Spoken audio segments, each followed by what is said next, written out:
श्री श्री श्री काञ्चिमहापेरियवा जगद्गुरु अष्टकम्। नमस्तेस्तु गुरुनाथं काञ्चीपीडं सुरपूजितं दिव्यज्ञान अभयहस्तं काञ्चीं जगद्गुरुं नमोऽस्तु ते। नमस्ते शिवप्रकाशं बुद्धिमदां वरिष्ठं योगसमस्तः भावहरे काञ्चीं जगद्गुरुं नमोऽस्तु ते।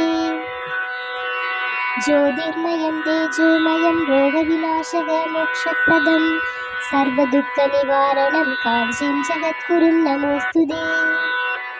आपत्पाण्डवम् अनाथरक्षकं संसारममदैवतं सकलशोकविनाशनं काञ्चीं जगद्गुरुं नमोऽस्तु ते। चन्द्रमौलीश्वरप्रियसद्गुरुनाथं प्रत्यक्षममदैवतं सर्वदरिद्रविनाशनं काञ्चीं जगद्गुरुं नमोऽस्तु ते। सुमनोहरम् अपारकरुणामूर्तिं परमात्मभावं भक्तजनमित्रं सौभाग्यदायकहरे काञ्चीं जगद्गुरुं नमोऽस्तु ते।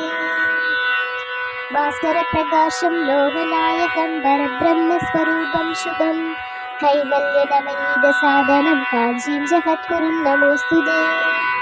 ज्ञानसागरं कृपासागरं मन्दहास अरविन्दसङ्घासवदनं सत्यसंरक्षणं गुरु अवतारं काञ्चीं जगद्गुरुं नमोऽस्तु ते। जगद्गुरु अष्टकस्तोत्रं यत्पठेति भक्तिमान् नरः सर्वमनोभीष्टसिद्धिकरदेवम् अष्टसिद्धिवरप्रदम्।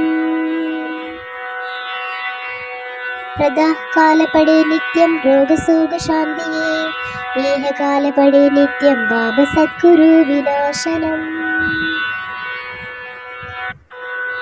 दिविकालं यत्पठे नित्यम् आयु आरोग्यसिद्धिं त्रिकालं यत्पठे नित्यं सर्वकार्येषु सिद्धिदम्। श्रीजगद्गुरुं नित्यस्मरणार्थं सर्वमङ्गलानि भवन्तु।